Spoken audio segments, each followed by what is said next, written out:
The advice and opinions expressed by the host of Autism Live and her guests are meant solely as suggestion and should not be in any way construed as child-specific advice. The Center for Autism and Related Disorders advises working with a board-certified behavior analyst who has experience with autism before starting any intensive behavioral intervention. Any choices you make in determining your child's treatment are completely at your own discretion.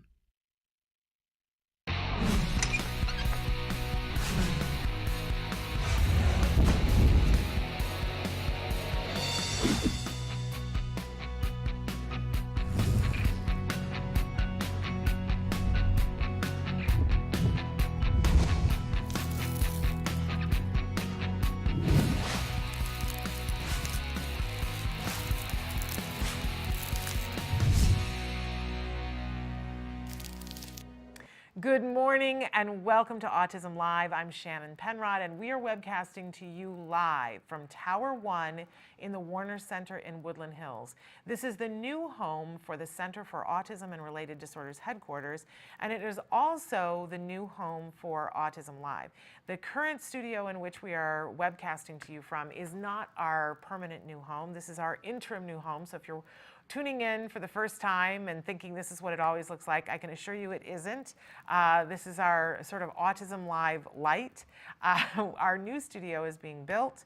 It is in progress. I can say, woohoo, we're going to start posting pictures as it makes progress. In just a couple of short weeks, we're going to be back into our new permanent home, and which we're very, very excited about. But we didn't want to be off the air all this time. We wanted to continue to bring you the programming that we do, and we're expanding our programming. We're going to be talking about more about that coming up in a little while. But I want to remind you here at the start of the show that this entire program is meant to be interactive. We want to join you wherever you are.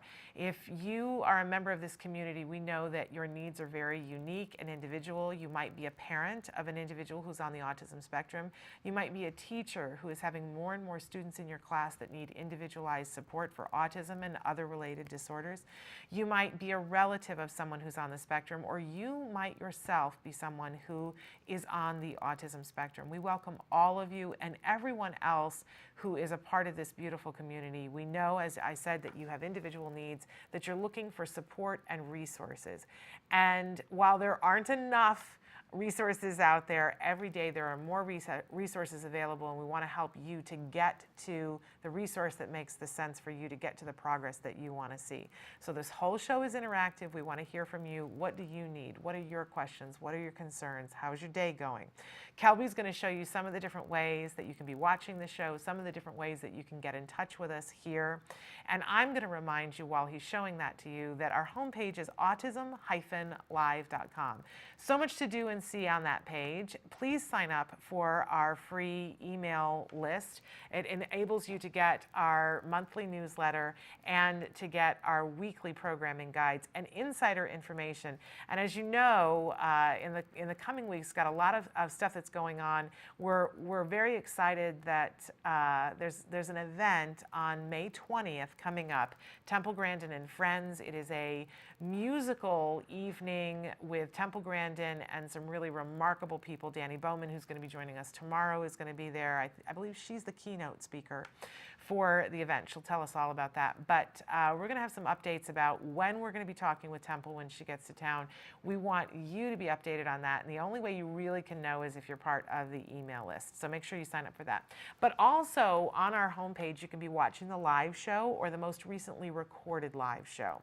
You can click on the playlist button up in the upper left-hand corner, and you can cycle back through any of the most recent 100 shows. You can also be utilizing the live feature, which is to the side of the computer screen. There's a series of white boxes there.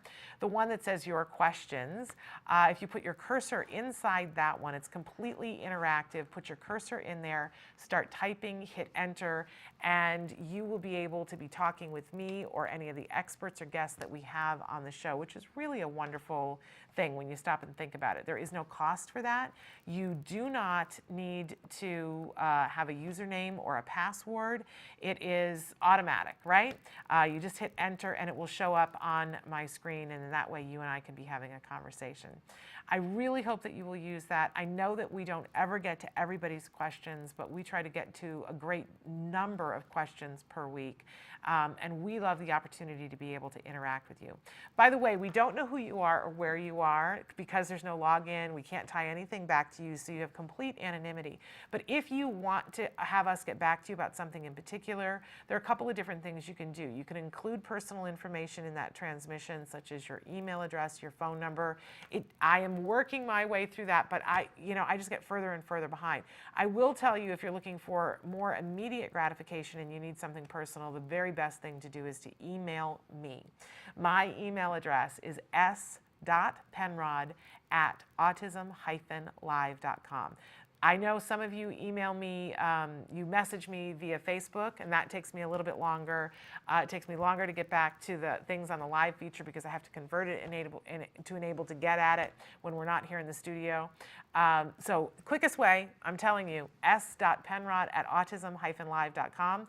And if there's somebody who's been on the show before and you say, hey, I saw when you had Dr. Mike Dorsey on, and he talked about, what kinds of things you can do when the school you don't feel like they're on the same page as you. I want to know more about that, about his tips for that. How can I get a hold of Dr. Dorsey to be able to do that? Email that to me and let me know what the name of the guest was. Sometimes they've been on multiple times. Be as specific as you possibly can, and I have the ability to forward that on to them. So that's a wonderful thing. All right. I always like to remind you at the start of the show that we do have a lot of experts here on the show, and I want to make them available to you so that you can hear what they have to say and pick their brains and ask specific questions. We always remind you that no one on the show can give individual specific advice, right? That would be unethical. It would really not be great for individuals on the spectrum because you can't know enough information in this format. But I also like to remind you that as you're sending in questions, and sometimes you send in questions for me, and I'm happy to answer them with my parent opinion. But I do like to remind you at the start of the show that while we have many experts on, I'm not one of them. So don't ever be confused about that. I have an opinion often, usually, but I'm a parent. I'm going to sneeze. It's coming, it's not coming, I don't know. I'm going to sneeze. Anyway, and then it's going to catch me off guard, and then I'm going to sneeze all over the microphone. Kelby will kill me later. In any case, I am a parent. I care passionately. I'm a former teacher. My son was diagnosed with autism at the age of 2.5. He is now about to be 12. He is the light of my life. What a wonderful young man he is turning into. But all the good things that I have in my life, quite honestly, all the good things that I have in my life are because we got the help and the support that we needed, which was very specific to us. That isn't necessarily going to be the help and support that you need, but I do really passionately care about helping you to get to the help and the support that you need. And I know how isolating and how alone you can feel sometimes. And more than anything else, I want you to know that you are not alone, that it feels that way sometimes, that it looks that way. You know what they say, it looks like a duck, it quacks like a duck, but you know what? It isn't a duck. You are not alone. And I say to you, we can get through this together. We will hold hands. Si se puede. We can do this, right? So I'm in your corner, and I want you to know that. You're doing a great job, and you aren't alone. That's what I'm here for, to provide that kind of support and help you to get those things, but not an expert. I sometimes say I wish I was, and I keep trying to learn more, but the truth is I know that I have a role to play, and it's not as an expert. How's that? All right, we like to start every morning with something we fondly refer to as the jargon of the day. This is when we take on one word, one phrase, one acronym. We try to figure out, what are they talking about? What do they mean by this? The jargon is so overwhelming, but the truth is if we start to make friends with it, just one little bit at a time. I love Dr. Jonathan Tarbox says, how do you eat an elephant? One bite at a time. This is what we try to do with the jargon. I've already seen that the difference that it makes in my life. I've seen the difference in the questions that you guys ask. You've started using the jargon. We've all gone to the dark side, right? But the truth is, isn't it, that once you start to understand these terms, then they become useful to you, and you become more effective in the role that you play on this journey. So our jargon term for the day is antecedent. Oh, and this, my friends, literally and figuratively, is where it all starts. as soon as you know that an individual has been diagnosed with autism, this really should be one of the first things that comes up. Antecedent. All right, what is it? Let's take a look at what our actual definition is. Antecedent: anything that occurs or is present immediately before the behavior of interest. I don't know about you, but the first time that somebody talked to me about an antecedent after my son had been diagnosed with autism, I was like, the behavior of it, what are we talking about? I don't quite get it. So let's take a look at our working definition, which is a watered down version. Antecedent: it's what happened before.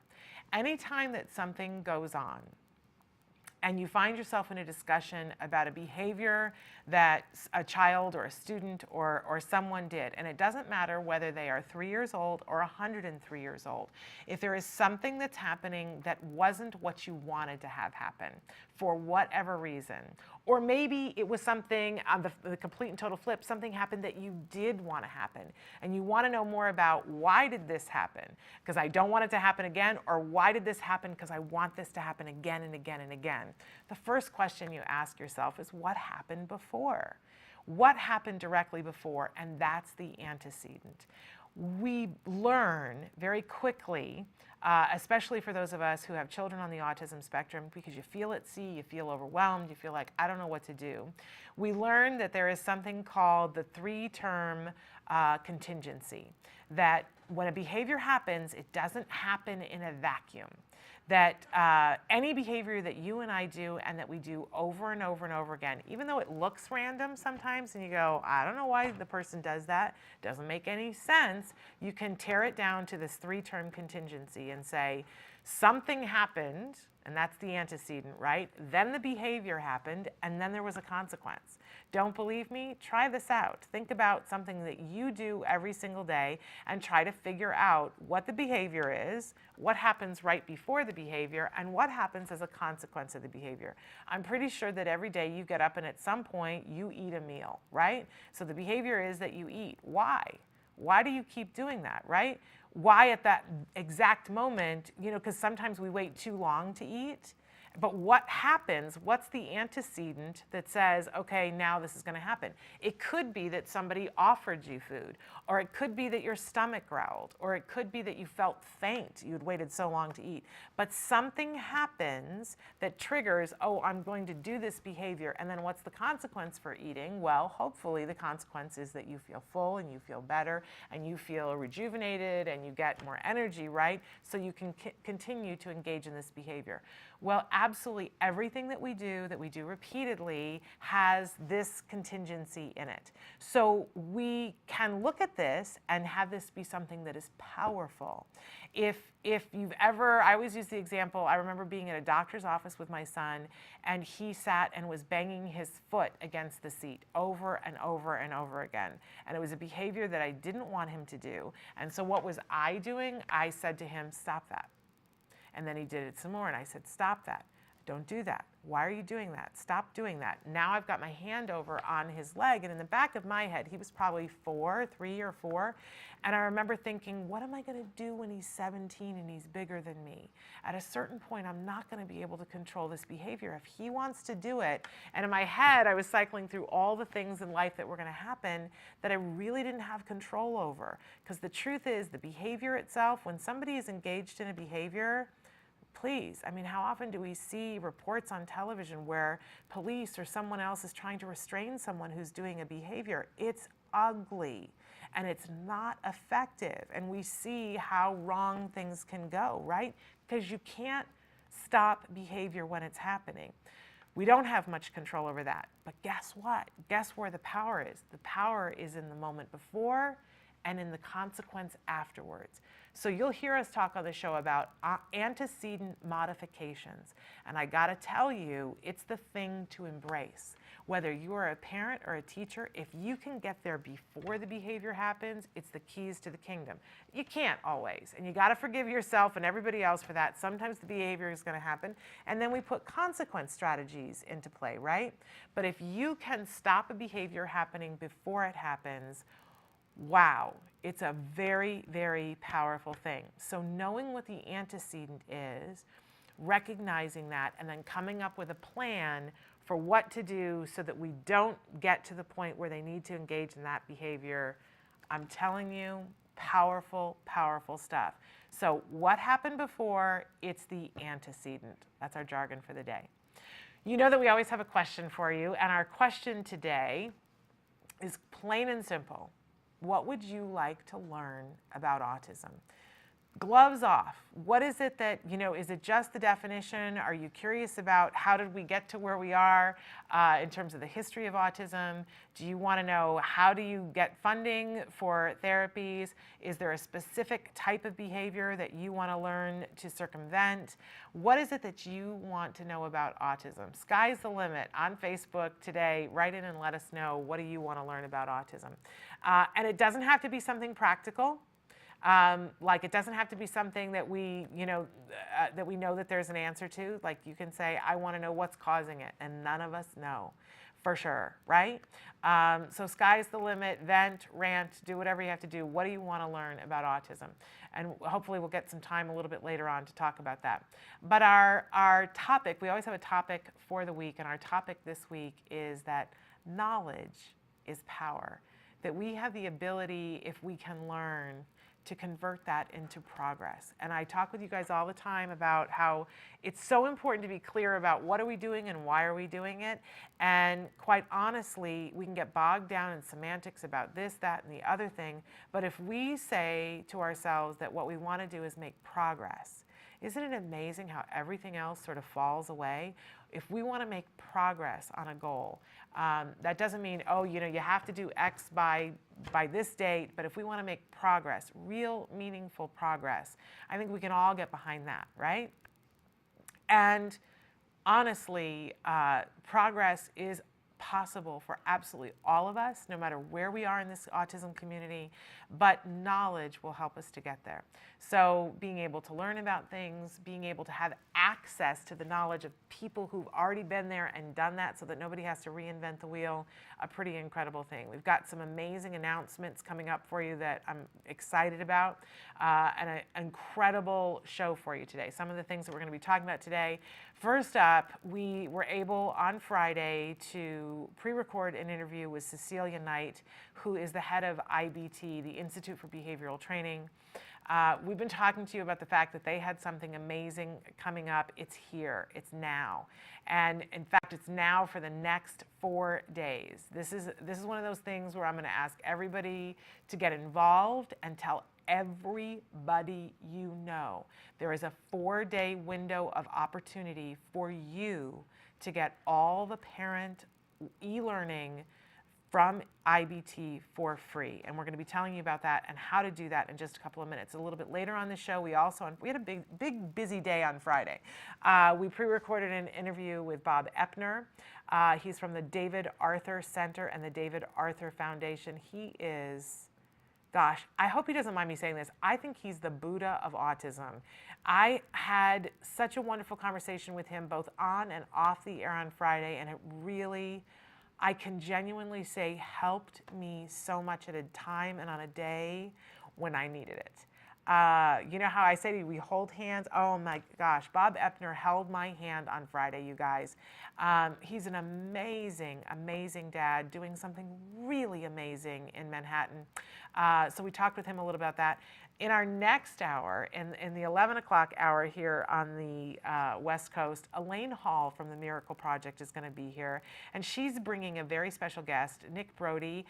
One of her students is about to perform in a show that they're getting ready for the Miracle Project. She's going to tell us all about that. Nick is excited that he's going to be on the show. I can't wait to talk to him about what he is getting out of being a performer with the Miracle Project.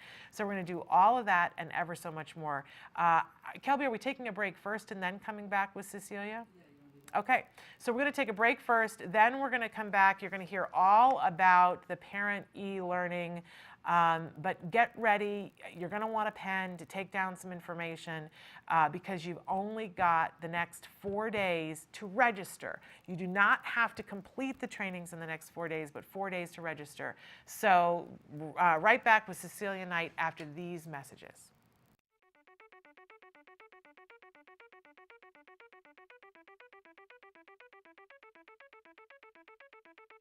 Hi, I'm Shannon Penrod, and we're at the ABCs and XYZs of Special Needs Conference. And this year, for the first time, they've got something really remarkable. It's the Entrepreneurial Boutique. These are all items that have been made and are being sold by individuals who have special needs. So we're going to do a little shopping and talk to some of these fabulous entrepreneurs. Come on. My name is Molly Rarick, and I'm founder of Breed's Gift. We're a nonprofit that serves teens and adults with special needs, like Chase here. We were founded in 2013 and serve people in the Conejo Valley, Santa Barbara, and LA. Our main objective is to give our participants the skills they need to gain a more independent life. My name is Shelley Cox, and Lisa Zalagi and I are founders of Creative Steps and Create Micro Business Enterprises. And the items that we're selling here today are all made by the clients who have passions about what they want to make, and then they get the profits from what they make after we've paid all of the other expenses. We are here today because my goal is to be independent, and also I would like to share all my artwork, and I would like to sell. Thinking about at his young age being a businessman, it's amazing. I cannot be more proud.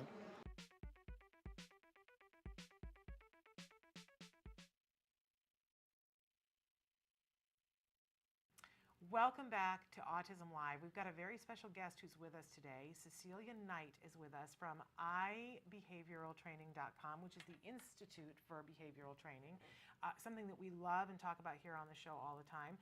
But Cecilia, thank you so much for being with us. For somebody who hasn't seen before, what is the Institute for Behavioral Training? Okay.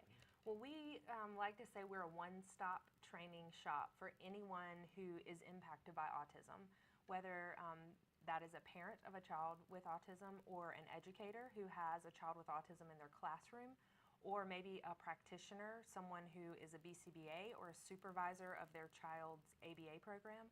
And then also we have programs for people who provide direct training one-on-one to individuals with autism. So if you want to be working in the field of autism, or you have a child who's on the spectrum, or you have somebody in your classroom, how often have we all said, I'd like to know more? Do I have to go back to college? Do I need to go to the bookstore? Where can I go? I want to know something specifically. We can go to ibehavioraltraining.com. There are trainings that are there that we can buy. And it's amazing how you've broken it down, because they're individualized so that somebody can say, hey, I want to learn more about how do I get compliance with my child, and they can buy just the training that's about how do I gain compliance. That's right. We either have full packages, so someone could get, let's say, 40 hours of training and get a certificate that they've completed the entire library for teachers, for example. Or we have an a la carte menu where you can buy one thing that's interesting to you related to autism. And each category we speak specifically to that audience of teachers or parents or practitioners. And all of the content is really specifically focused for that group of people. And it's e-learning, you guys. If you've never done e-learning before, it's an amazing thing, life-changing, because it puts the power in your hand of when you want to learn. Right. That you can, if you decide you're going to do it at 2 o'clock in the morning and you only have 15 minutes, you can pause it and start it and stop it. It's interactive. It's really very brilliant, and wonderful, wonderful experts that you have that are doing these interactive videos. But the reason why we wanted you here today is that you've got a huge announcement, yes, something that everyone here needs to take action on today. So tell us this wonderful opportunity. Well, we're really excited. We're always looking for a way to honor Autism Awareness Month, and really this year we decided to offer training for parents. And so our announcement is that from today until the end of April, we'd like to offer our parent e-learning library for free to any parent who logs on and gets our information. And that's over 40 modules, lots of information, anything from how to help improve my child's social behavior to helping parents deal with problem behavior, sleep issues. We have a conversation training about really everything. And so we're really extending that offer to any parent who gets on our website and accesses that information.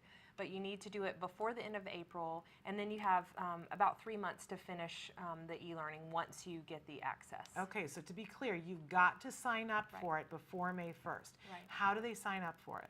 So they can go on our website, www.ibehavioraltraining.com, and we have a tab there that says Community, and that's where we advertise the things that are going on each month. So if they enter in the Community tab, there's a section that talks about autism awareness, and they click there, and all the information is there. It tells them exactly how to get an e-learning account. And we really want people to do that before the end of this month. And again, once they have the entryway, they can continue training for the next 3 months. So we want to give them plenty of time to finish all the material because we think they'll really like what's in there. And yes, and you can pace yourself to do that, but you've got to sign up before. Don't cry and say, oh, on May 1st, why didn't I do this? Now, if you're, we know that people like to access things in different ways, that maybe you want to go to the website and click Community. For some of you, that's going to be confusing.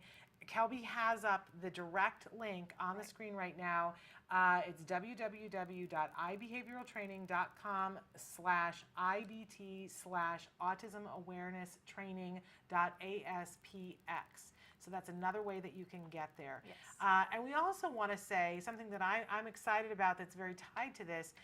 Wonderful autism mom, Carrie Mallory Thompson, who we've had on the show before. She's an amazing mom. I count her as a friend, a personal friend now, to see her going through the things that she's gone through with her child. She's got a blog up about this on Autism Speaks right now that I think everybody should check out. Tell them a little bit. I don't remember what the name of the blog is, but you've got it there. Okay, so her blog is called How I Find Time for Parent Training as a Busy Autism Mom. And it's a really nice blog because she talks about how she was able to access the material anytime, anywhere. And she was able to really look for material that was interesting to her with the problems she was dealing with on that day. Yeah. And she actually talks about picking specific material and you know, how that was going to impact her for that day. And there were things she was looking to work on later. But we just really appreciate the time that she took to go through some of these trainings, and hoping that they'll be helpful to her as well. And she's an amazing lady. I mean, we all talk about how busy we are. Right. Trust me, she's busier. Yeah. You know, For sure. She is a very busy mom. But so you can check that out. That's on Autism Speaks site. You can go to autismspeaks.org, go to their blog. It's there right now. And again, the title of it is How I Find Time for Parent Training as a Busy Autism Mom. That's Carrie Mallory Thompson, awesome mom. Cecilia, this is so exciting. I mean, literally, I have chills thinking about the lives that you're going to change. If there's anybody who's out there who said, I just wish I knew more, or I wish I could get my husband to know more about this, or I have a babysitter that I wish, you know, you have this opportunity right now. The entire parent catalog, you can have access to it, but you've got to register before the 1st of May. Yeah, it's about a $350 value, so we're pretty excited to give that away, and we really want people to access it, and we'd love feedback about it. We put it together with a lot of parent help, people telling us what they thought would be interesting in there, so we're hoping that people really use it, and it'll be helpful. Very exciting. Sign up now. We're going to take a break, and we're going to be back with more Autism Live after these messages. The Institute for Behavioral Training provides courses in applied behavior analysis for the treatment of autism. Access IBT e-learning videos on the move and learn at your own pace.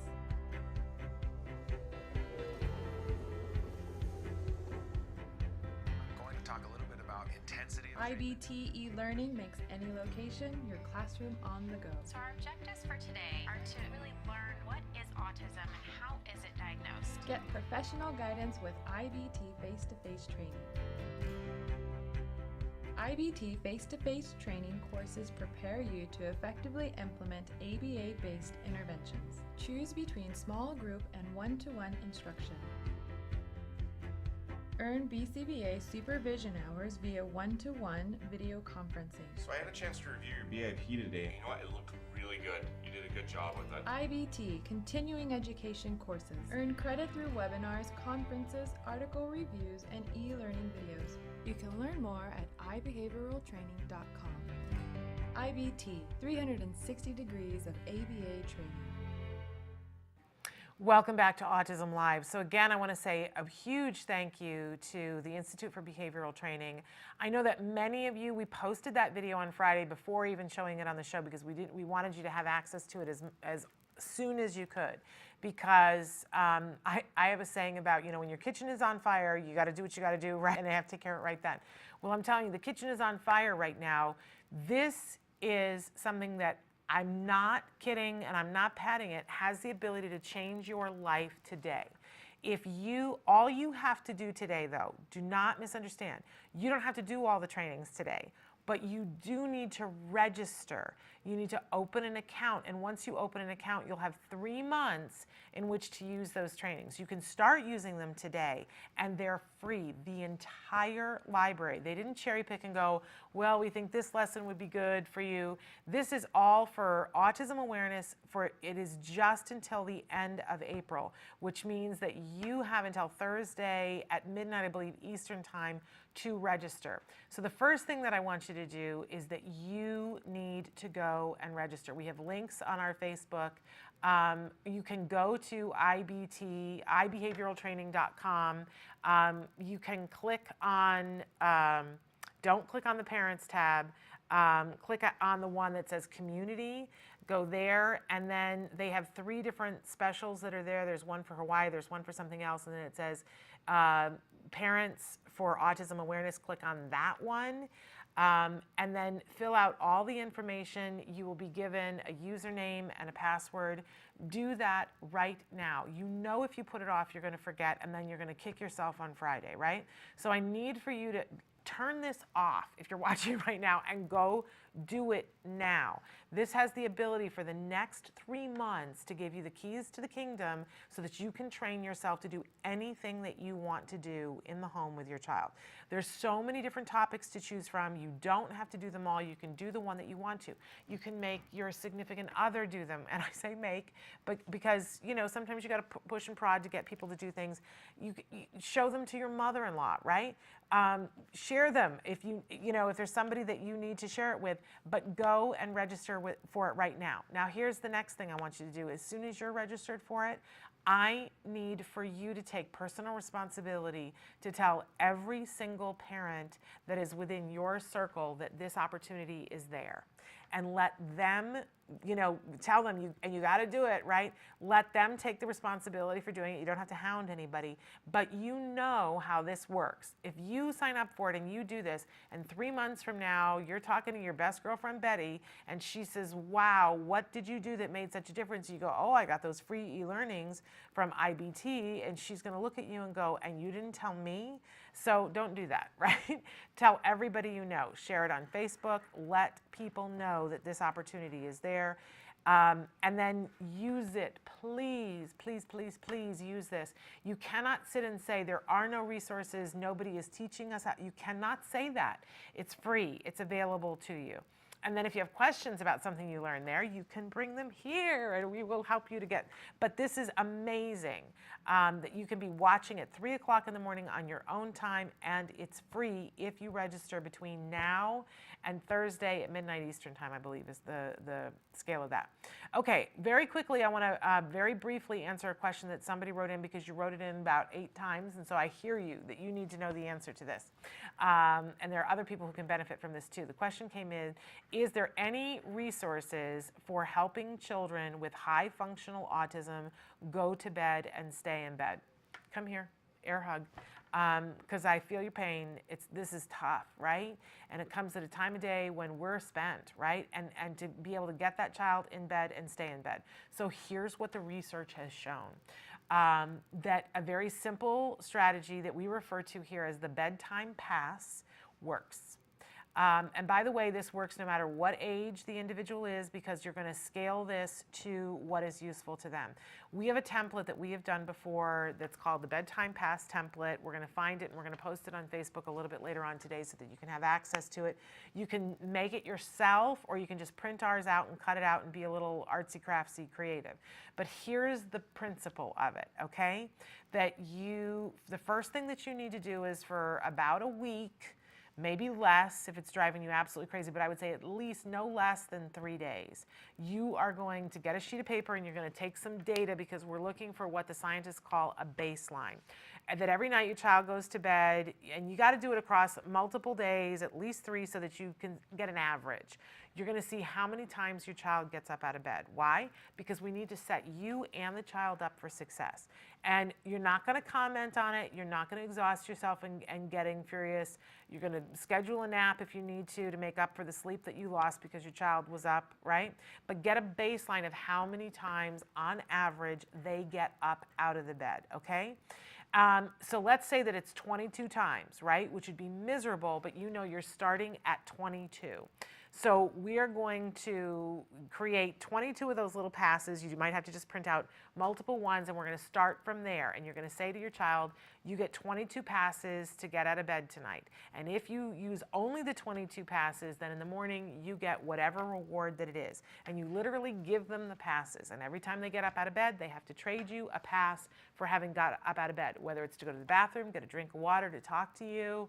You know, whatever the reason is, they have to trade you a pass. And we start with what we already know that they can do, or one less. If it's 22, I would say start with 21, right? And then we're going to make sure that they're successful and that they're getting the reward for that. And they get the reward for that, and you want to do that for at least 3 or 4 days, and then you start taking passes away and say, hey, now you're getting 21 passes, you can only get up that many, and you think, oh, how am I ever going to live through this? How am I ever going to survive this, right? But the truth is, it will diminish down, and within a very short period of time, most kids aren't getting up 22 times. Most kids are getting up less than 10 times, and you can get it down to 2 getting out of bed, and you will see that once they get to they get it. I'm going to get my reward if I give you the pass, and I only get up, they'll start to save them, and they won't use them, and they will see, it quiets the fears. They realize, I've got a pass. If I need to get up, mom's going to let me get up, and they will hoard them. So very quickly, you will get control back. Bedtime pass, it works. Multiple studies have been done on this to show that it's really effective. You can do this with high-functioning kids that are older. You can do this with high-functioning kids that are younger. You can do this with kids that wouldn't be considered high-functioning. You just have to be very clear and get the baseline so that you're set up for success. We're going to take a break, and then we're going to show you our interview with Bob Epner. I'm calling him the Buddha of autism, a wonderful dad, talking to us about what he's doing in Manhattan. It's the power of one, you guys. So take a look. What is autism? What is autism? What is autism? What is autism? What is autism? What is autism? I've been asking myself that for a very, very long time. Let me think about that one. Trying to, Jeez, let me think. Oh man, that's a rough one. Yes. Autism is a neurological disorder that affects many of our kids in different ways. It's a learning disability that affects the cognitive functions of the brain. A lot of people have the misconception that it's a disability, and it's really not. I look at it as like a special gift. When one person thinks differently from another. It's an opportunity for everyone to learn to understand someone that's a little different than them. Autism is the ability to educate. They're given so much talent in different areas. To me, autism means a chance to be with and be around people you really care about. Autism is beautiful. It's a way of seeing the world differently. It's always unique, totally intelligent, and sometimes mysterious. Happiness that comes out of my son's hard work. It's a movement. Unpredictable. That's right. Awesome. Love. The field I want to work in. Laughter, fun, joy. Autism is beautiful to me. I want you to remember these 3 words. There is hope.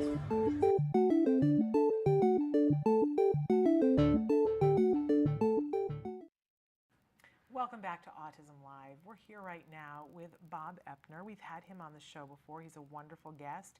He is the CEO of the David Arthur Center in Manhattan. And we're going to talk about that and the David Arthur Foundation. You've joined us before right as the center was about to open. In fact, you were about to have your big opening house in Manhattan. And that was the last time that we saw you. You've been very busy, but we're thrilled to have you here in the studio. Maybe tell our viewers at home a little bit about what the David Arthur Center does and how things have been going since that opening. That's great. Well, thank you for having me back on your show. I'm delighted to be here. Well, the good news is we're open for business. So listen up, Manhattan. Yeah. The David Arthur Center is a partnership with CARD, the Center for Autism and Related Disorders.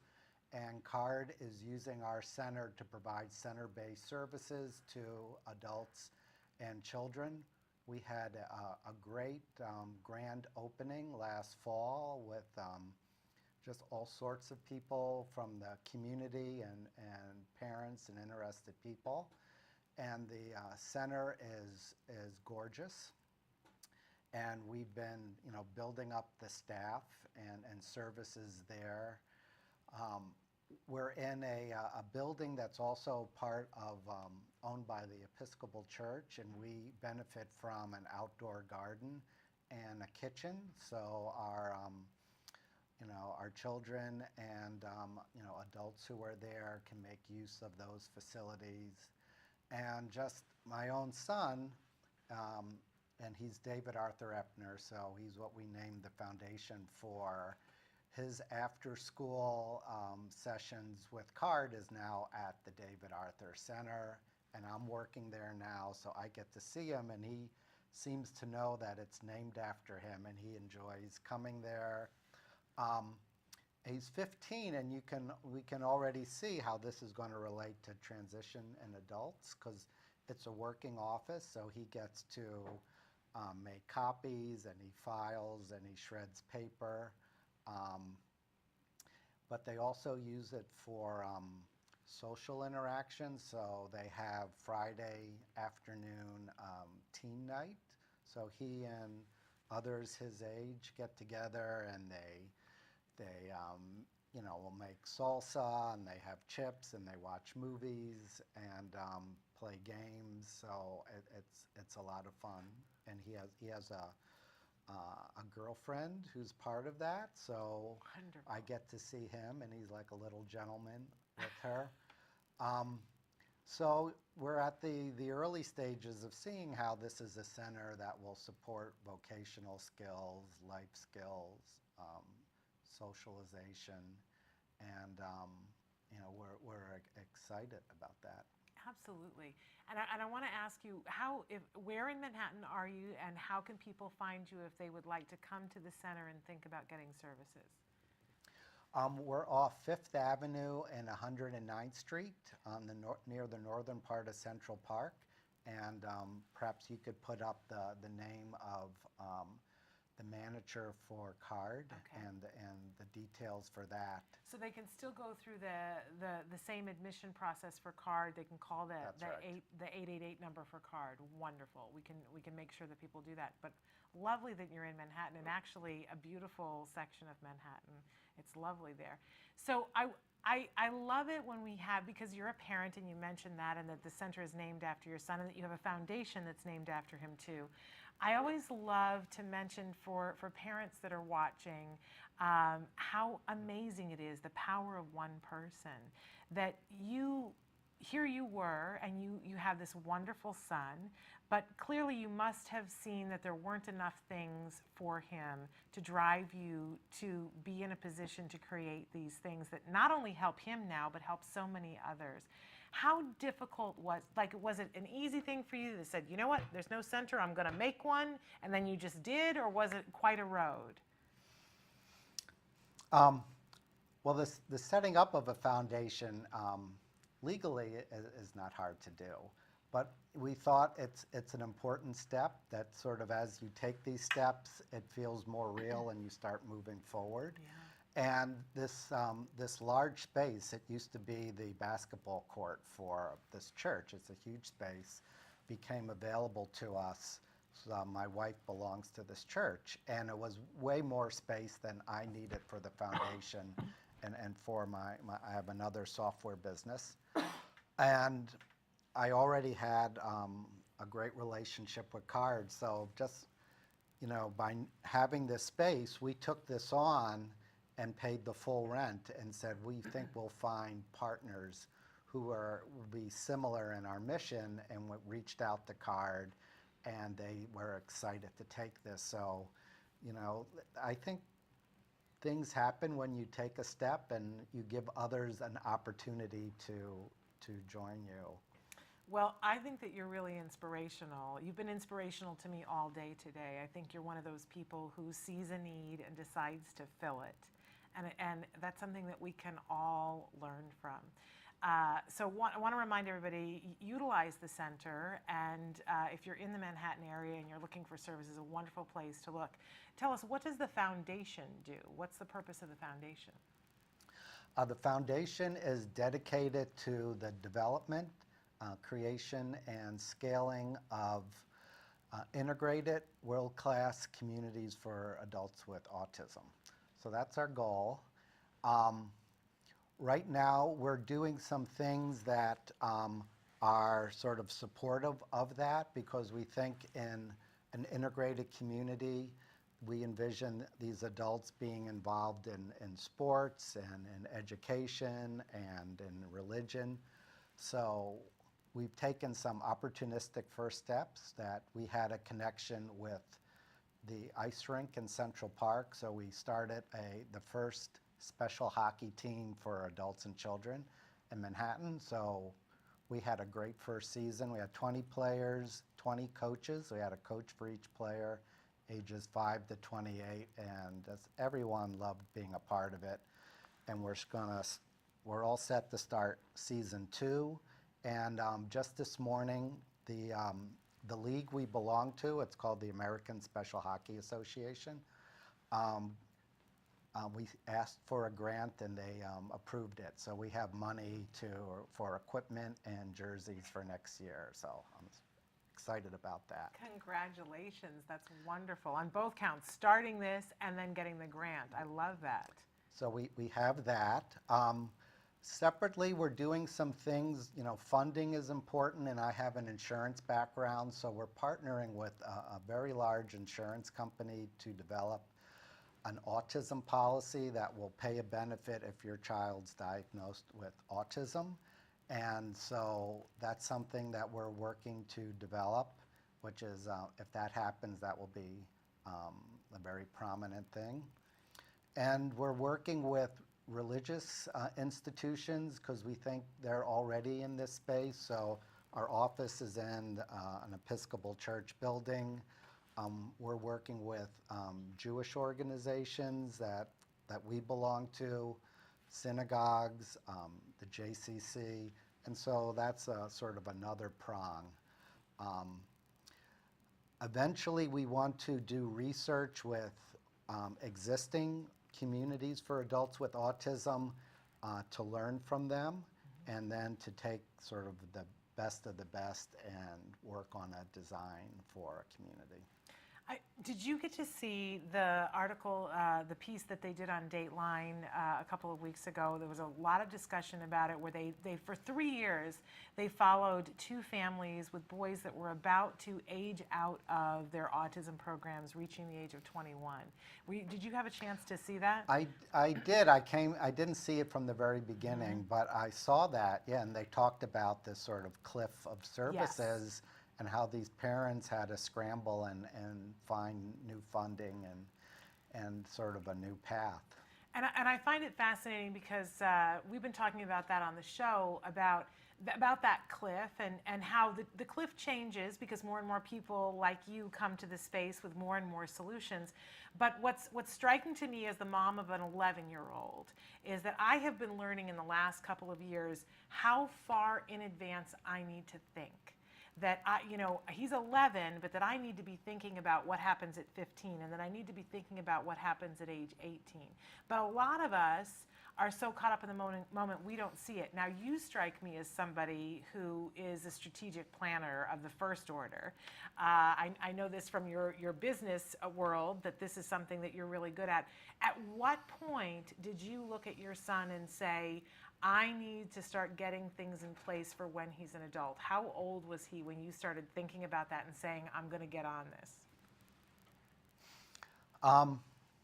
Yeah, I think about the age of your son, around 11 or 12. I think it's a balance for parents. In some ways, you don't want to be so concerned about the future that it sort of paralyzes you in the present. But yeah, these are things that you should, be thinking about, talking to others who have children who are older than you. What are they doing? Yeah.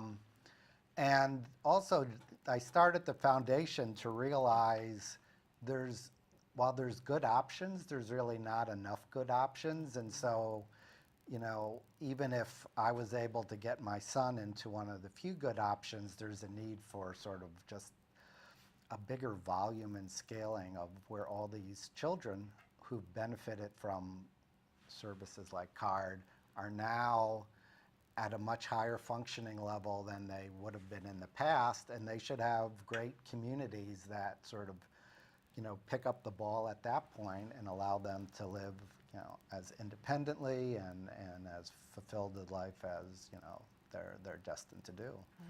I totally agree. I'm so glad. I always will say on the show that it takes brighter minds than myself to work on something, and I think you're one of those brighter minds. I think that having you create something like this, I can't wait to see what you come up with next. Quite honestly. And I think how lucky for all of us that you're a part of our community. And especially for those of you who are watching in the Manhattan area, how wonderful that you are creating resources there for people to participate in. I want to say again, is there a website that you guys have for the foundation or for the center, or is it just through the CARD site that you have a website? Well, you can access through CARD's main site and the Manhattan location. So that's one. centerforautism.com, go to locations, find Manhattan. And then for our foundation, it's www.davidarthurfoundation.org. And you can see a little bit about our mission and what we're doing. Wonderful. Well, I think it's remarkable. I think that you're remarkable. I can't wait to come to Manhattan at some point. I would love to meet your son and to meet your wife. I think that would be really, maybe we'll come and see a hockey game. We'd be delighted. That would be so fun. Wouldn't that be fun? I love it. Come in November. It'd be a nice time. Oh, during the leaves, yes. I'm from upstate New York. That's where I grew up. Okay. So I think I can find it in my schedule to want to be there. But we thank you so much for, I know you've been so busy this week, but we thank you so much for taking the time to be with us. Thank you. All right, we're going to take a break and be back with more Autism Live after these messages. It's every parent's desire for their child to have a great start in life. Yet there is a condition affecting more children's lives than pediatric cancer, diabetes, and AIDS combined. Autism strikes 1 in every 150 children. Today, 1 in 110 kids in the U.S. will be diagnosed with autism. That is a huge jump from 30 years ago when it was 1 in 30,000. Startling new report finds the number of children with autism is skyrocketing. The Centers for Disease Control estimates 1 in 68 children has a form of autism. Now that's a 30% increase in just 2 years.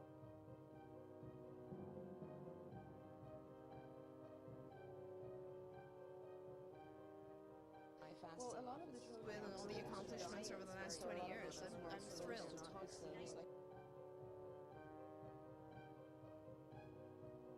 I think what kept me was the feeling that, I would have a parent come to my office late at night at UCLA and just fall apart. And this is a long time ago, and there were much less back then in terms of services and knowledge and so on. And I would just sit with the family and the parents and walk them through and try to take away some of their fears, you know. And at that point I realized, I think the thing that's actually most important to me is that process. I mean, thank God that I've been very, very lucky and blessed to have so many incredible clinicians join me along the way and just develop CARD in such an amazing, magnificent way. That I could, you know, for me it was more really about how can I help the families? What can I do for the moms, the dads, you know? It is just, and I feel like, you know, there's no way I would ever really know because I haven't had my own child go through this, but I've experienced it with people a lot of times. Hi, this is Megan. I'm in first grade all by myself. My teachers are so fabulous. I like to read books. I like to go to my friends' birthday parties. I like to invite my friends to my birthday parties. I once had a sleepover with a friend. I like to have play dates with my friend. I'm the best reader in my class. I like to go to the library. I like to read different series of books. And here's how I learned to do all these things. By my card friends and Dr. Grandpichet. Thank you, card friends and Dr. Grandpichet.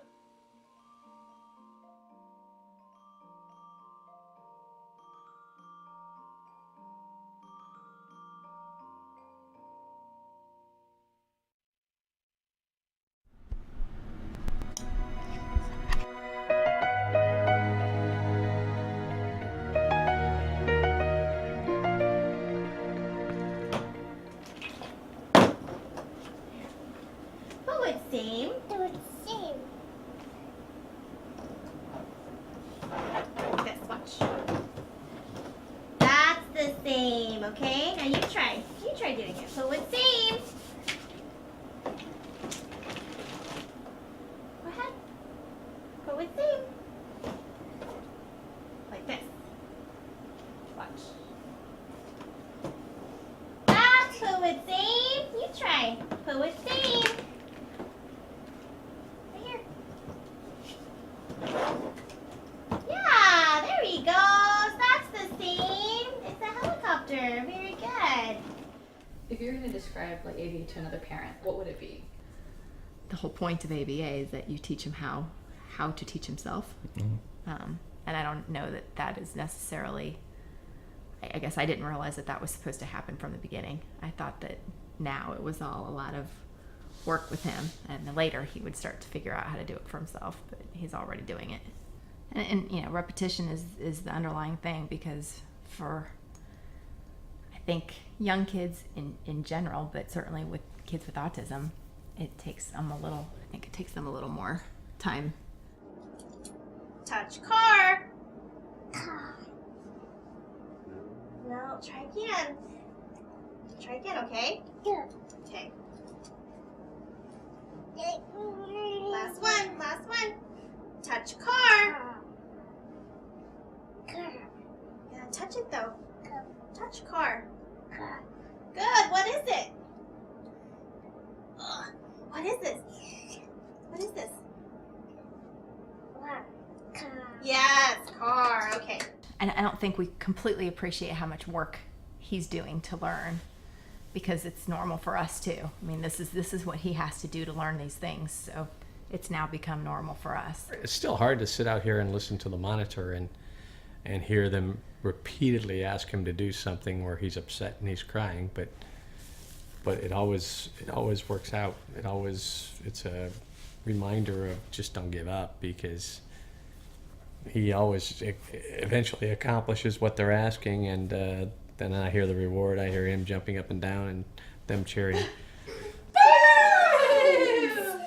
You have the monitor, so you know what's happening. Does that make a huge difference for you? I like to know. It was hard at first to hear him, have a problem. Yeah, it's easy when he's doing great to have the monitor. It's hard when he's struggling and crying. And in the beginning, it was hard too, because. Well, I always thought in the beginning, should I go help? That's how we did it, because we had speech therapy and occupational therapy to start with, and if he cried, then we made it better, and we were encouraged to make it better. If he was crying with the speech therapist, something wasn't right. It was different when ABA started. Crying was sort of part of the game. Yeah, I met a guy who at not an ABA thing, orientation that basically told me ABA, yeah, they're paid to piss your kid off.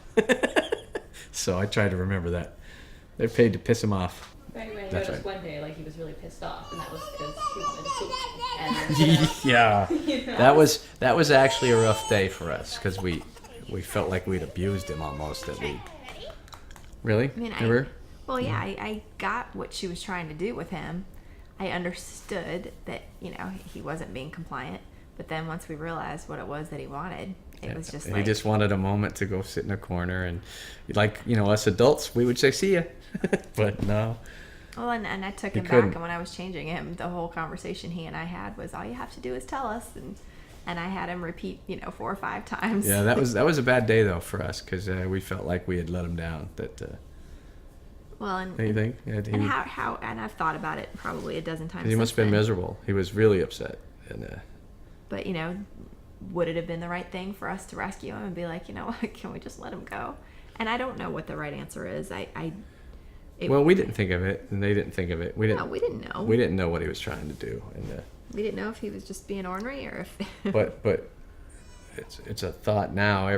That's as hard as he'd fought anything for a long time. I sat there even thinking that it's like, what, it's hard, and it's somebody else's kid, and mom and dad are sitting right here, and he's screaming, and she had to keep doing it to show him what it was that she wanted him to do. Yeah.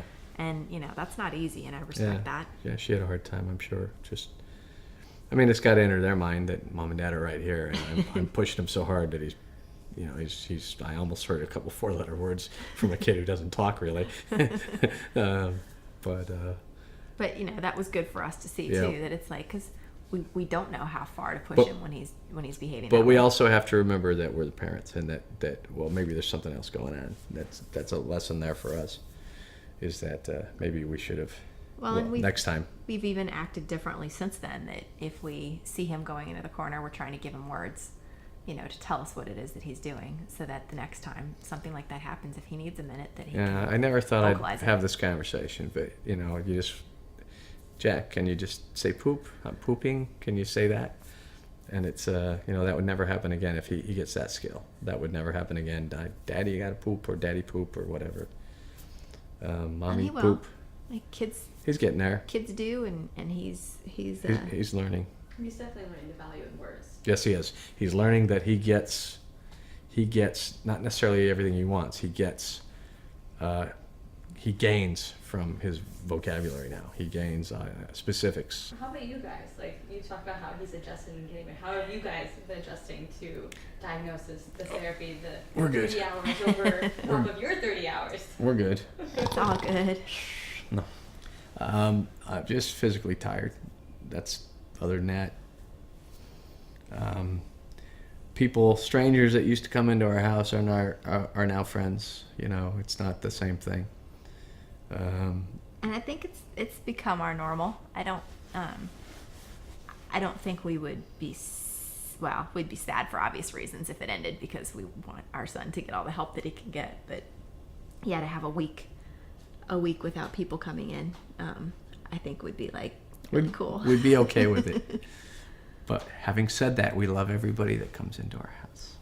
And it just is what it is, and we see such progress in him that I don't think the inclination to be free is strong enough to override the inclination to continue to watch his progress. Yeah. On the flip side of that, if we're being completely honest, and this is the hard part of the honest part, but they help us. We've gotten great advice, and if we have issues, we can ask, and we have somebody to ask every single day, and that's all good. But on the flip side, there are definitely the days too where it's like, do we do anything right? Yeah. There's days where there's too many suggestions where it's like suggestions are. It's easy to suggest when you spend 2 hours or 3 hours with somebody and go home, or go to another child. Well, I got him for the next 21 hours too after you leave. Sometimes there's too many suggestions, and they don't they don't mean anything negative. No. It And just, I mean, some of the suggestions, even if you roll your eyes when you first get it, like, yeah, pause this movie and see if he'll take a bite. Yeah, right. Sure, he will. And then he does. Yeah. So we've learned enough. Which too, kind of that it's pisses like, you off. It's like, wait a minute. It kind of pisses me off when they're right all the time. But I did the pausing. Yeah, I paused it. I did it. You didn't pause it. I did. And Yeah, every once in a while we'll whisper under our breath, really. And then it works usually, so. It's just a defense mechanism, I think. Well, yeah, I mean, or we feel like Jack, I think, sometimes too, that we've lost a lot of control of our world these days. I'm enjoying him much more because he's not as scary to me. As I learn more about autism and about his steps forward, it's less intimidating to me. As we get more skills on how to deal with the rough times, it's less intimidating to me. And I pick him up, he puts his head on my shoulder for 25 seconds, and that's like my favorite 25 seconds. And then of course he looks around and then I put him down, but for 25 seconds he just puts his head here, which he doesn't always do. Lately he's been doing it a lot. I like that. Absolutely. Very good, very good. That's good. Yeah? Yeah. Sorry. You get it? No. Okay. How old are you? 12. Just checking. I told you. Welcome back to Autism Live. I'm very excited because we have with us for the first time on the show, Nick Brode. Nick is here with us, and in just a few minutes we're going to be joined by Elaine Hall from the Miracle Project. But Nick is currently participating in the Miracle Project and in one of their shows. He and I have been having a lovely conversation about what some of his plans are, and I'm thrilled that we're going to be able to share that with you. But first of all, Nick, we want to say welcome to Autism Live. Thank you very much. We're thrilled that you're here. Nick, I want to start by having you tell the audience a little bit about you. How old are you? I'm 21 years old. Okay, and you right now are participating in the Miracle Project, and you were sharing Yes. with me a little while ago that you really love acting, and that eventually, what do you want to be doing with your acting career? I want to be a movie star. I want to have lead roles in movies and TV shows, and I want to be a unicyclist in a circus. Well, and you were sharing with me a little bit earlier about the fact that you can ride a unicycle, That's right. and that you also have other skills that you're able to do, like juggling.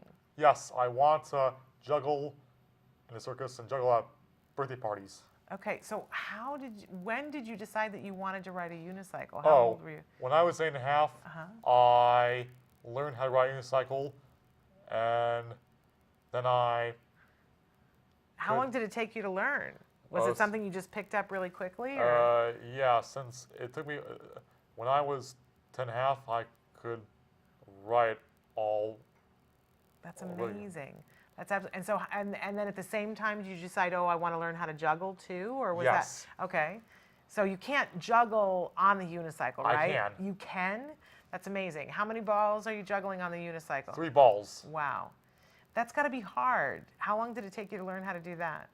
For 5 years. Wow, that's pretty amazing that you're able to do that. So, so you're thinking you want to do TV, you want to do films, maybe be a circus performer. Yes. Those are pretty good skills to have to be a circus performer. Have you ever done any clowning? Do you ever like to dress up in a clown outfit? No. No. Okay. So just the unicycling and doing the juggling of the balls. Now you're working on a show right now with Elaine, and we're going to talk more with Elaine. But what role are you playing in this new show? I'm playing a funny teacher named Mr. Funzer. Okay. So it's a comedy, the show? Yes, he's okay. Yeah. Tell me. He's a funny guy. Okay. What's funny about him? He tells jokes? Yeah, the kids love when he tells jokes. Okay. And he just is a funny guy, and he's not strict. And is there any singing in this show that you're doing? Yes, I have a song I'm singing. Okay. And I hear that you're a pretty good singer too. Yes. Yeah. How long have you been singing? For 9 years. Okay. And when did you decide that all this performance kind of thing? Were you very young and what made you decide that you wanted to be a performer? Oh, because when I was in elementary school, there was 5th graders dancing and doing dance shows on stage. And you saw that, and what did you think? I want to do that too. Yeah. So what is it that you love about performing on stage? Oh, it feels like I'm the star, and you like all that attention, the audience watching you? Yes. Do you like it when they applaud, or you like it when they're quiet and listening? I love when they are quiet, listening, and I love when I have all the attention. Yeah. And just a wonderful thing. Just wonderful. And has being in shows and working with the Miracle Project helped you with some of the different things that come up in your life? Yes. Okay, like what? What's an example of that, do you think? Like, has it helped you to have friends? Yes, it helped me have friends. And I just love doing performances for my friends. And yeah, that's wonderful. You also mentioned to me that this is not the only thing that you're doing in your life, that you work a job. And who are you working for? Trader Joe's. Yeah, which we all love Trader Joe's. I mean, we're all big fans of Trader Joe's. And do you like working at Trader Joe's? Yeah, I do. And are they treating you well at Trader Joe's? Yeah, they treat me well. And what kinds of things do you do at Trader Joe's? I collect carts, I offer carts to the customers, and I do the trash, and I carry groceries out to customers' cars. And how long have you been working at Trader Joe's? For a year. Okay, wonderful. And did you have somebody to help you to get ready to work at Trader Joe's? Yeah. What kind of help and support did you get so that you could A job coach. Okay, cool. Wonderful. And what kinds of things did they do with you that got you ready to work for Trader Joe's? Well, they told me how to help customers, and they told me to pay attention, and they told me what to do. And I have a feeling that you're probably really good at dealing with the customers. Yeah, I am. What's the most important thing when you're working with a customer to remember? What did they teach you? They taught me what they need help with. They taught me if they have any different problems to get the manager. If they.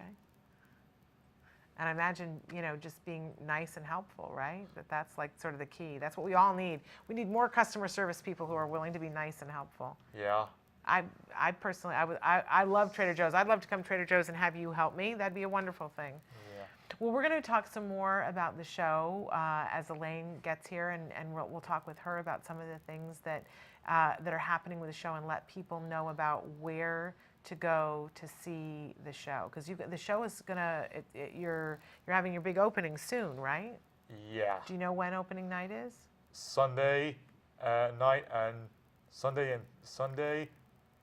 and Tuesday. Okay, wonderful. So we're going to take a break, and when we come back, we'll have more with Nick Broad, and we're going to have Elaine Hall join us in just a little while too. Stick with us.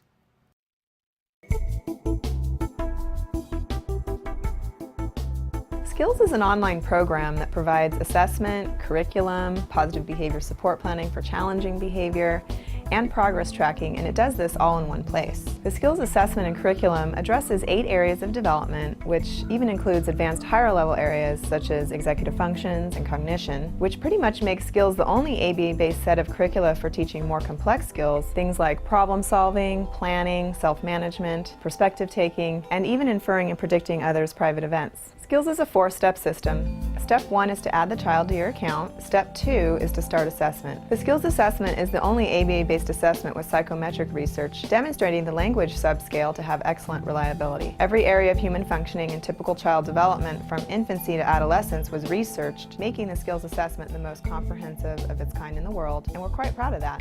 Skills is easy to use. Simply click Start Assessment and begin answering questions. Or simply type in a keyword, find specific activities to assess, and add activities to treatment. Step 3. Choose activities. Once you've completed the assessment, Skills selects from a pool of 4,000 activities categorized by age, level, and skill type to provide you with exactly those activities each child needs. Start by choosing a curriculum, then a lesson, and finally an activity.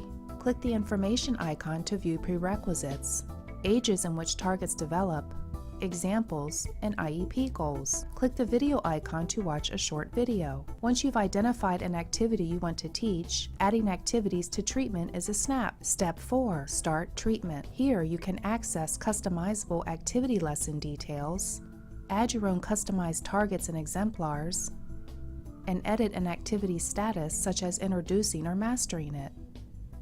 You can even print handouts such as worksheets, tracking forms, visual aids, and other materials. Skills also offers multiple progress charts mapping curriculum progress, lesson progress, and cumulative number of activities and targets mastered over time. The Skills language curriculum is categorized by verbal behavior type so that users can identify progress for verbal operants, such as echoics, mans, tax, and interverbals.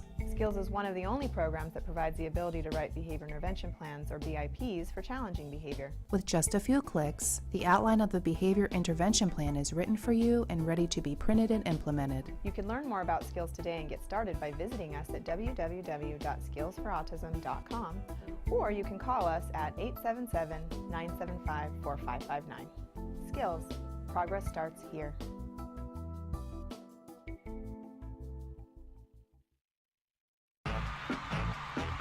Say howdy, we say hi. Let's get rowdy, let's get wild. Let's get wild. Let's get wild. Let's get wild. Let's get wild.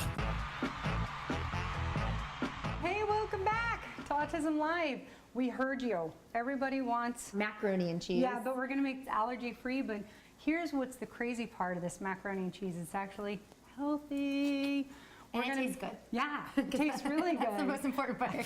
So we're gonna start, we got our water boiling. There's so many variations on the pasta.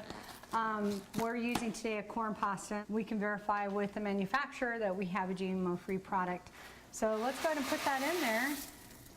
Ooh, and if you don't mind, stir that up for me, my friend. Now it's sticking a little bit to the bottom, Yeah. Is that okay? We maybe add a little more high heat oil and spread that around again. One thing you gotta know about gluten-free pasta, if you overcook this, it becomes mush. Let's move this guy over to the other burner so you can see what I'm doing. And now we're gonna start with the old macaroni and cheese sauce. What's great is there's a lot of choices for, you know, different soups. And the way that I look at soups, and again, please follow the recipe on your screen right now. I don't like to measure very often. But what I like to use is a creamy butternut squash soup. So this soup is great because it adds a lot of flavor to the dish, but also gives people another serving of vegetables. With kids, we don't want to over season. Maybe with the adults, we can season some for the kids first, pull it out, serve them, and then add a little more, you know, garlic powder or onion powder or other types of things into your dish. So the next most important thing on this recipe is we're gonna add in a thickener and the faux cheese. Now some people like their sauce really thick, so you just add in more cornstarch or more arrowroot, so that's not a big deal. How's that doing? You think it's ready? I think it's done. Okay, so why don't we switch? I'll take Okay. that, you do that. Okay. And I'm going to strain this bad boy here. Here, let me turn that off. Okay. Or we're going to cause trouble again. Trouble in Lisa's kitchen. Yeah, no! That's another show. Don't, yeah, right? So I'm going to go ahead and get this all strained. It's a good consistency. So I'm going to check to make sure our pasta is cooked. So really you just want to make sure, just like any pasta, it's a little bit squeezy, a little bit. Nice. Dude, good job. Hey. We're good. Looks yummy. So even though the cheese is not totally melted, it's okay, don't panic. What's important is that you're gonna love this recipe once you eat it. What I enjoy most about this recipe is that it smells good, but this stuff is amazing. So if you don't mind, I'm going to serve you some up and you can maybe blow a little bit on it so you don't burn your mouth. Sorry, I'm once a mom, always a mom. Just like we tell our kids. I know, right? But I can't wait, I'm excited. So I'm going to give a shot of this too. But oh my gosh, that is so good. This is the ultimate comfort food. So oh, it's so isn't good. it good? And I'm not just saying that. It is really good. It literally tastes like something our kids would really like. And that sweetness is really, really, really good. So the bonus for us is that when we're serving this to our kids, they're actually getting a full serving of vegetables in this. So instead of just eating a bunch of carbs and worthless calories, you're actually getting some good stuff in this. And we'll be back next time. I hope you join us again here on Autism Live. We're really loving the feedback, and if you have additional feedback, here's how you get it to us. You can send it to us via email at autismlive@gmail.com. On Facebook, facebook.com/autismlive. And also there's thousands of recipes waiting for you to discover them with pictures and different things on the Taka website. So you can hit Taka on the web, takanow.org, and we'll be back. Hopefully we'll get to do this again. I had so much fun. Maybe we'll have a little wine, but you got to join us next time. We'll look forward to seeing you then. Bye guys, we're gonna keep eating. You say howdy, we say hi. Let's get rowdy, let's get wild. Let's get wild. Welcome back to Autism Live. We're so thrilled that we are joined now by Elaine Hall. We've been talking with Nick Brode, and now Elaine is here with us as well. Both of them are from the Miracle Project, and if you watch the show, you've had an opportunity to see Elaine before. It's the Miracle Project, and I know that it's named that for a lot of different reasons, but I think really it's because you create miracles in families' lives. Thank you. We were talking just a few minutes ago with Nick, and he was talking about how helpful working with you has been and how it's added to his life so much. We didn't really get into the show that you guys are working on because we wanted to save that for when you were here, Elaine. How exciting. Thank you. So maybe start by telling us about what's happening right now and how people can find out about it and how people can come and see Nick perform in this amazing show. So we have our final shows coming up next week. And final shows for the year? For this season. Okay. For this season. So the Miracle Project uses a methodology to understand each individual's personal sensory system and emotional regulation and sensitivities so that we can create an original play. Okay. And Nick is in a show called The Intimidation Game that was completely created by these young adults and teens themselves. Wonderful. It's based on true stories of being bullied and what it feels like to be bullied, how it hurts, and also how to stand up and stand in your power to not be bullied. We've partnered with the UCLA Peers Clinic, with the Los Angeles Museum of the Holocaust, and with Exceptional Minds to be able to come up with very relevant, cutting-edge material on dealing with bullies and how it feels inside. Nick plays Mr. Funzer. Nick wanted to be a teacher. So he plays the role of Mr. Funzer, who really cares about his students and wants them to understand that bullying and fighting is not helpful to anybody. And he actually has a solo song that maybe Nick, you'll sing a little bit about it. Oh, are you going to be willing to sing for us today? Yeah, yes. Okay. Should we wait to do that, or you want to do that right now? Okay, right now. Right. All right. How come no one ever listens to me? I'm standing there in front of them, waiting patiently. Kids these days have to learn respect, but I'm not very strict, so what can I expect? Oh yeah, I'm just a nice guy. I'm no good at being mean. Even though these kids don't listen to me, I hope they will see that each one of them is special to me. I'm Mr. Funzer, and I'm a funny, fun kind of guy. Wonderful. that wonderful? That was fabulous. I can't wait for everybody to see this. Wonderful. And so this is all material that's created within the group of the performers and the people working on the show. Fabulous. And talking about bullying. And so when are the performances and how can people find out about how to go to them? So the performance, because Sunday's show is sold out, okay. but we have a performance on May 5th, which is a Tuesday, right, at 6 o'clock. There are still about 25 seats available at the Highways Theater in Santa Monica. Okay. They can go to our site, themiracleproject.org, and click on performances and find out all about it. Wonderful. All right, we're going to take a short break, and when we come back, we're going to talk a little bit more about how other people around the world can find out about having the Miracle Project come to them so that they can participate in these kinds of programs. Fantastic. All right, so stick with us. We'll be right back after these messages.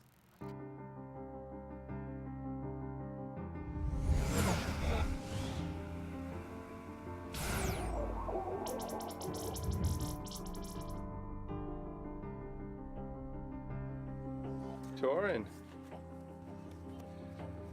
There's the two buddies. I have a 7-year-old son who was diagnosed when he was 22 months old with PDD-NOS. That diagnosis was changed when he was 3 to a full autism diagnosis. There was a long period of time where he didn't sleep at all and all night long would bang his head and whoop. It was because he was in pain but couldn't tell us.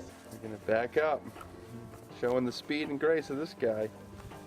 CARD was one of the only programs that said it doesn't really have to be this way forever. Your child will make progress. We can show you. Just give us time.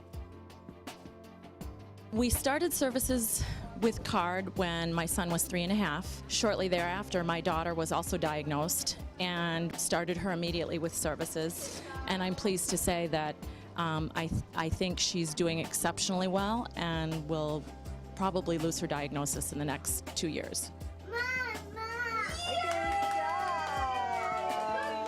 We started with 3 therapists with my son, and he had actually a 46-hour program. And thankfully, through some of the behavioral training that CARD helped us with, he is back in school. 1 + 9 equals woohoo! He's sleeping at night. CARD has a very robust program. Things that we're working on right now that we could never work on before is learning to play the piano, learning to ride his bike. It just has given us back our quality of life. They focus on our family. What do we need to do to make it more functional? So we're very, very happy with the services, and we feel like we owe everything to CARD because they kind of gave us back our life. I have nothing but love for CARD, for sure.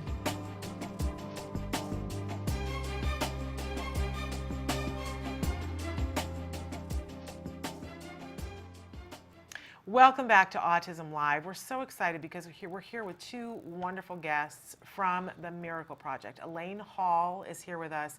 She is the head miracle at the Miracle Project, in all honesty. And Nick Broad is here with us. He's a performer in one of the shows that they're currently working on that's performing this Sunday and Tuesday. But I understand that you have another show that is also happening on Monday. Is that correct? Yes, Monday is our show with teens and young adults of all abilities. We have nonverbal teens who use their devices to communicate on stage. We also have video component and film component and a live musical, all original, written by teens themselves.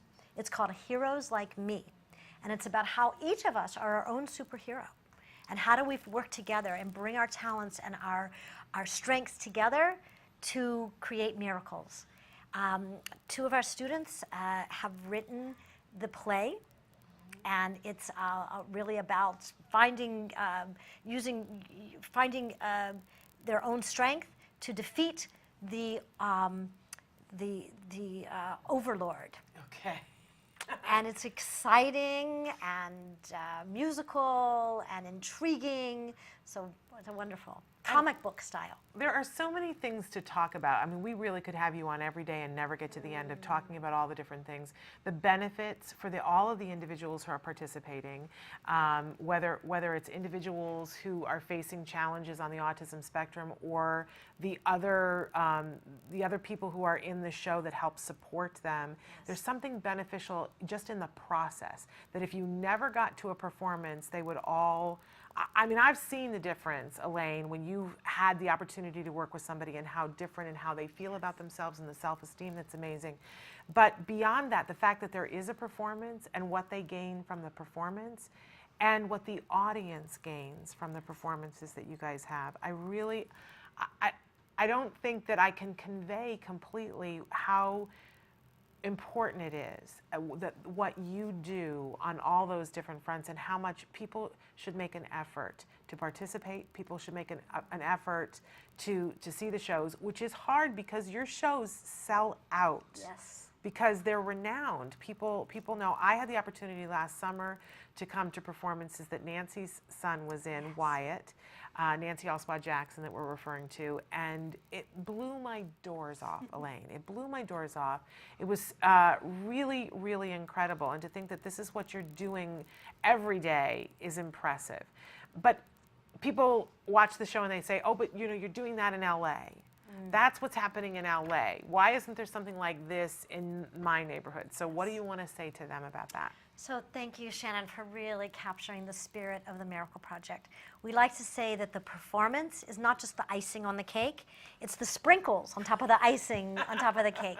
It's our gift to the community so the community can see what is possible. And it's transformational, as you said, for the audience as well. But what we do in those 22 weeks leading up to the performance, that's the miracle. In the Monday class, which those of you will see, and we'll bring video on, there are kids who literally came in hiding under the table, screaming, shouting, crying, banging for the first couple of weeks.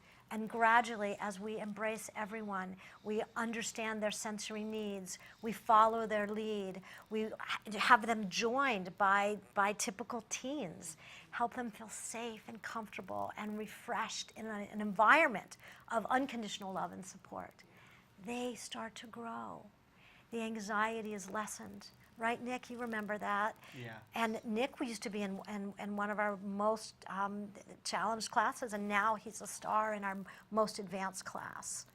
And what happens is and all of us, when we're embraced for who we are, when we're accepted, when we're loved, our true self can emerge. And that's what we do. Yeah. The class you'll see on Monday, it's amazing. They're all professional. They're on stage. They're quiet. We've had 2-hour rehearsals without one person having any kind of challenge. So how do we get this to other places? Yeah. The Miracle Project is replicable. We have a proven replicable program that we can bring to other cities. We're speaking with CARD to be able to replicate the Miracle Project in other CARD locations. Yes.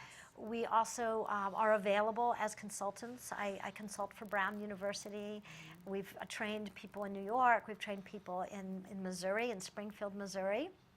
These earrings are Which from... I was moving over earlier. She came in and I said, I love your earrings. Your earrings are beautiful. So tell them where they came from. This program came from Art Inspired in Springfield, Missouri, who have been trained to do a replicable Miracle Project. And that is our dream. We're looking for grants. We're looking for funding. The program works. Kids are transformed. Their families, once isolated, once alone, are now part of a dynamic, creative community. We have friends. We have birthday parties. No one is alone. Yeah. And I think that's the most important thing. Right, Nick? You've had lots of friends. Yeah. And you have birthday parties that Neil's come to. And yeah. It's our kids are never alone. They have so many friends, sleepovers, parties, hangouts. It's so different, and we want to make every kid with autism have that opportunity. Yeah, there is something, we've talked before about the fact that theater is in my background, and Nick and I were talking before about that, that's my first love. and the way theater is inclusive just in the very nature of what theater is. Yes. It is a home for so many people, and to give our kids on the spectrum a place to come where they get to be themselves, explore other things, and find that kind of support is so incredible. We've heard from Temple Grandin that she says one of the best things that happened for her when she was a young woman was that her mother, who loved Eustacia Cutler, who loved to perform, would make them be involved in community theater things, and that gave her a place, a safe place to try things out socially so that she could figure them out, and a way to find a community. So this is something that's so very important, that we give this opportunity to as many people as possible. And if somebody is interested in saying, well then, all right then, I want to do this in my community, how can they get a hold of you, Elaine?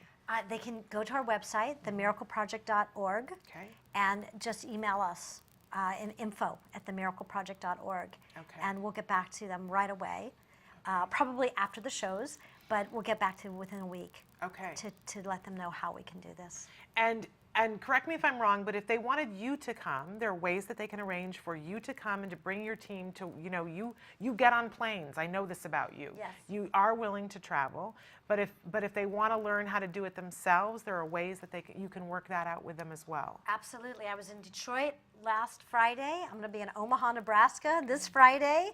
I travel, I train, I consult, I do things on webinar, and as an individual, I'm a consultant, so I can help existing theater groups become more sensory friendly.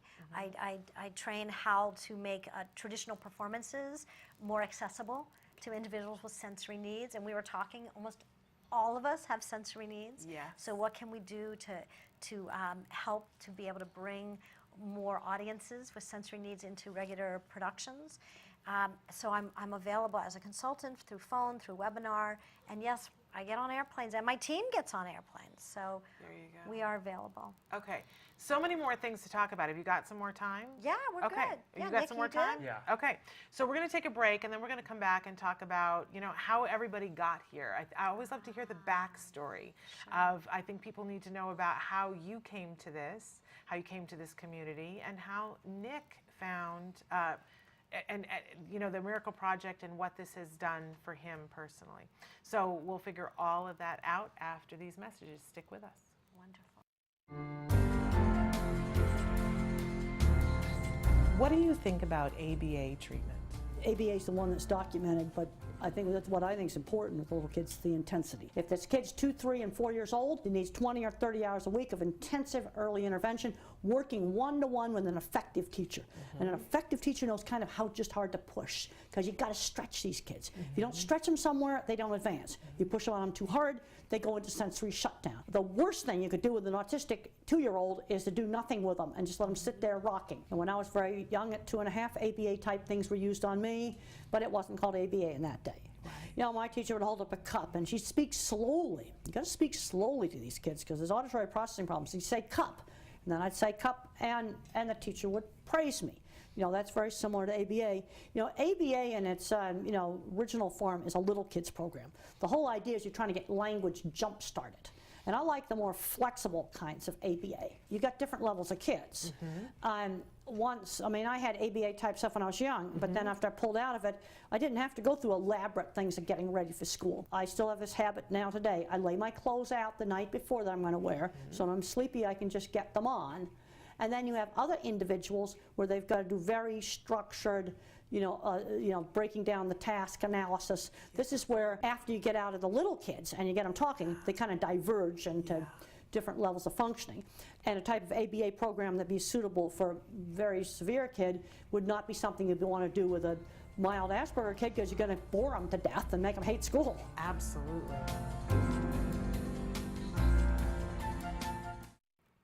Welcome back to Autism Live. We're here right now with two very special guests, Elaine Hall and Nick Broad from the Miracle Project. They've been talking with us about some shows that they've got coming up that we're very excited about. We want to give them the website again, Elaine? Yes, it's themiracleproject.org. And make sure you put the, so it's The Miracle Project. And then on that site, does it list when you're going to be in a special place? Like, so when you're going to be in Omaha, does it list that so that if people are in Omaha, if it's an event that's open? Primarily my Facebook site will list that. Oh, okay. So that's the Miracle Project, or you can go to my personal Facebook, Elaine Hall, Coach E. Okay. And that will list all the places that I am. Wonderful. Okay, so I said we wanted to go back a little bit in time and talk about... Oh, I was just thinking, in Omaha, Nebraska, on Thursday night, they're going to be showing Autism the Musical, and I will be there talking about the film. So if you want more information, go to my Facebook page, and I will send you all the information about that. Wonderful. Because we didn't mention that. I think, you know, I tend to think now everybody knows that, but Autism the Musical was the beginning of all of us knowing about you, but it wasn't the beginning of the Miracle Project. That's right. Because I know it took a lot for you guys to get to that point. But maybe if you could give us a little refresher course on how did Elaine Hall end up doing theater in such a brilliant way that included individuals with autism? Well, I have been a theater coach for many, many years, and I worked in film and in television as an acting coach. What I wanted more than anything was a child of my own. And what I found when I was always working in theater, I started a theater company called Kids on Stage. I found that theater was a great equalizer, that kids who talked too much could be regulated and learn how to be part of a group. And kids who were extremely shy, theater brought them out. So I loved the process as much as I enjoyed working professionally. I was not able to give birth biologically, so I brought a beautiful little boy from Russia, and his name is Neil. He was diagnosed with autism when he was 2 years and 3 months. That was 19 years ago. So Neil turns 21 in a week. So 19 years ago, we did not have this fabulous station. We did not have all this information that we have now about autism. And all I knew was I had this beautiful boy in front of me that did seemingly bizarre things. And because of my theater background, I intuitively would connect with him in ways that the traditional therapists at the time found a little atypical. Yeah. But fortunately, there was a doctor in Maryland, Dr. Stanley Greenspan. There was Dr. Barry Prezant. There were people who were building relationships and teaching me about the sensory system and understanding autism from the inside out. And I started working with my son that way. I rallied all my professional friends, actors, musicians, dancers, and trained them in what I was learning about autism so they could work with Neil. And 10 hours a day, 7 days a week, we are able to work and help Neil to emerge from a severely autistic state to being connected. It was time for me to go back to work. I didn't want to go back in the film business. The hours were too long. So I did what I know best, is I asked for guidance on what I should do next. And I created what's now known as the Miracle Project, which is a theater and film program that uses a methodology that I created to work with Neil, which is called the 7 Keys to Unlock Autism. And there's a book. And I was going to say, there's a book, and you can get it on Amazon. Yes. And 7 Keys to Unlock Autism, which is a real methodology of reaching individuals on the spectrum, and really all kids, and helping them to integrate into traditional community school. That book is about. And I train people in this methodology. And Neil's story became a book, Now I See the Moon, and we were documented in an HBO film called, what's the film called? You know the name of the film? You've seen it? Autism, Autism the Musical. And since then, we've been working with all kinds of fabulous individuals like Nick, and doing theater. Do you remember when you and Neil, Nick and Neil are friends, do you remember when you and Neil met? Yeah, I remember. And that was at Washington West. And when? 1996 or 1997. Yeah. How old were you? Four and a half. So you and Neil are almost the same age, right? Right. Yeah. Yeah, you just turned 20. 1 in November. So we would say you and Neil go way back. Way back.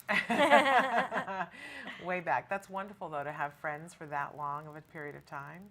And so when you met Neil, then, did you start working with the Miracle Project when you were 4, or you didn't No. join them till later? We didn't have a Miracle Project until Neil was like 9 or 10, right? Okay. Yeah. That. I joined till later when I was 15. Okay. 2000. And so how did you first hear about the Miracle Project? From my friend's mom. Uh-huh.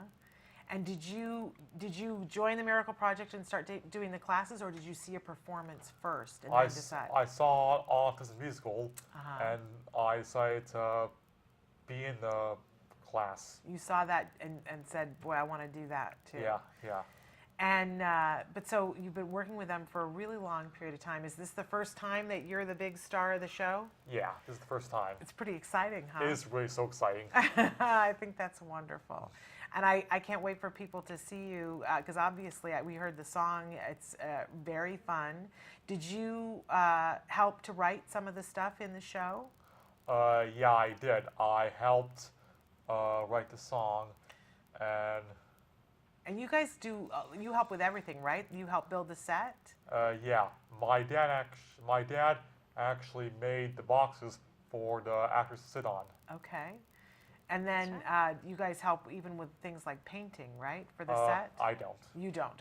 So you did other things. We do that in our summer programs. Okay. Because we have more time. So I in our see. summer programs, we do all the sets, and parents, like Nick's dad, helped with building the set, but all of you guys, they come up with their own costume ideas, and the idea for the teacher, Nick, this was your idea, remember? Yes, yeah. So what are you wearing as the teacher? This. I'm wearing this vest and Okay. this shirt and. I was going to say before, this looks very teacher-esque to me. So is this how you normally dress, or do you wear different things in real life? In real life, I wear regular clothes in real life. Okay, so this is not your look usually. It's not. Okay. You're looking very much like a teacher. You look very Thank you. like an authority. Thank you. It's a very smart look. Well, I thank love the you. Argyle. Wonderful.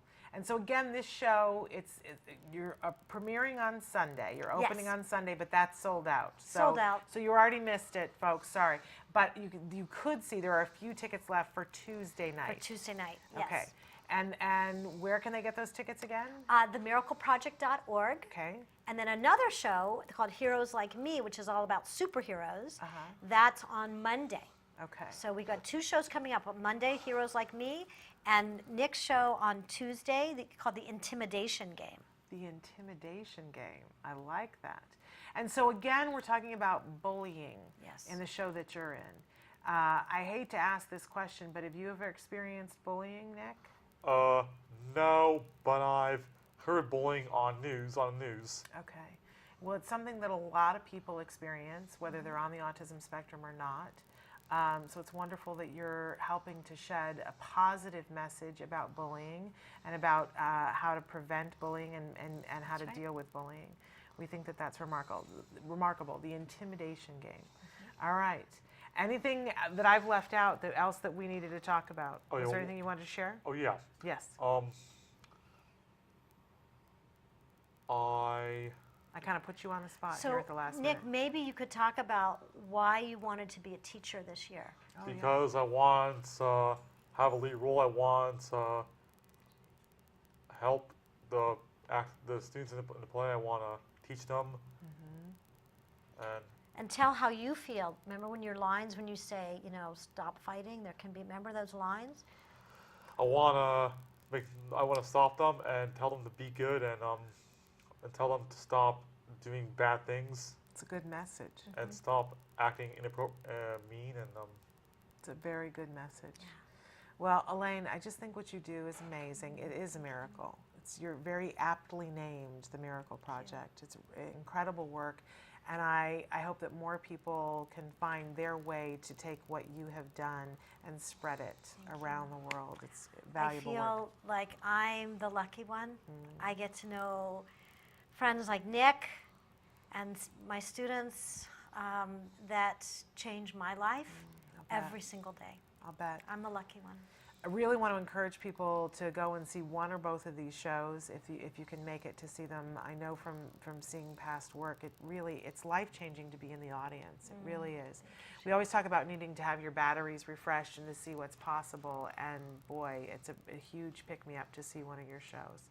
And we'll look forward to hearing from you about some of the projects that you have going on this summer and ways that other people can participate. We're going to have you back on in a couple of weeks after the shows are over. Yeah, we'll show some scenes of it. Yes, I was just going to say that you've promised to bring some clips so that people who live too far away will be able to see some of the work that you ended up doing, Nick. And we'll look forward to that.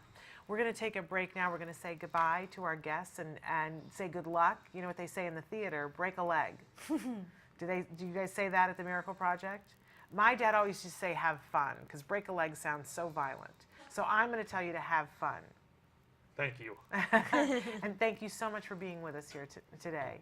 And thank you, Elaine, for all that you do and for making it here today. So we're going to take a break, and we're going to be back with more Autism Live after these messages.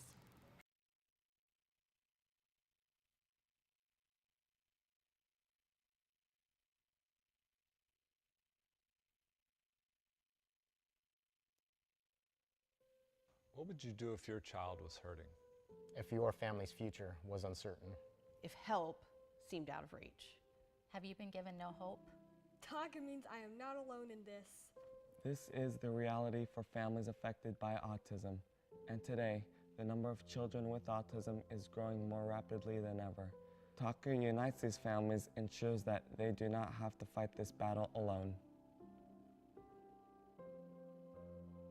Our oldest son, Jared, who has autism, when we first took him to the doctor to get the diagnosis, you know, it's so sad because they offer you nothing. There's no help, there's no hope.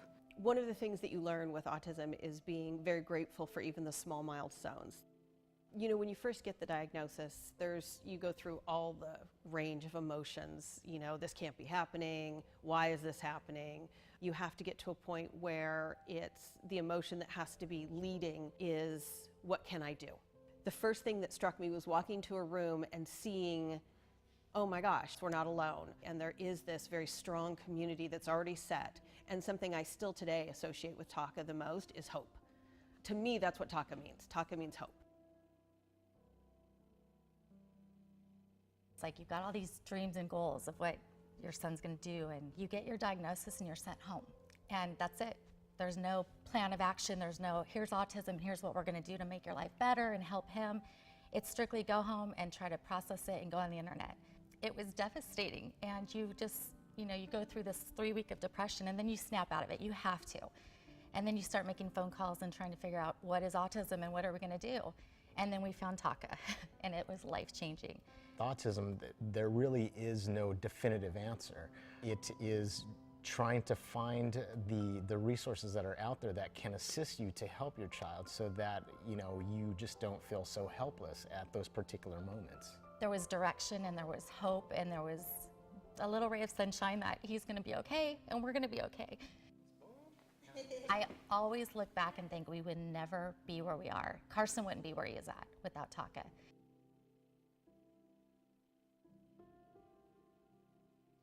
So 13 years ago, my son was diagnosed with autism, and that put our whole family into a tailspin. There were so many different ideas and things that were not proven. Nobody knew what guidance to give us. We had no direction. And then we found Taka. They helped give us a path to follow, help give our son a better future and make him healthy and put him back onto the road of recovery. When your son's first diagnosed, the first thing you hope for is, gosh, I just want my son to speak. I just want to be able to communicate with him in some way. Then you want a little more. You want him to go to a regular school. Then you want him to potentially have a real life and go to college. So you're always hoping for the future of your child. My son is a happy, healthy, vibrant young boy that's going to turn 15 really soon. And we couldn't be more pleased, and without Taka, I don't think we'd be in the place that we are today.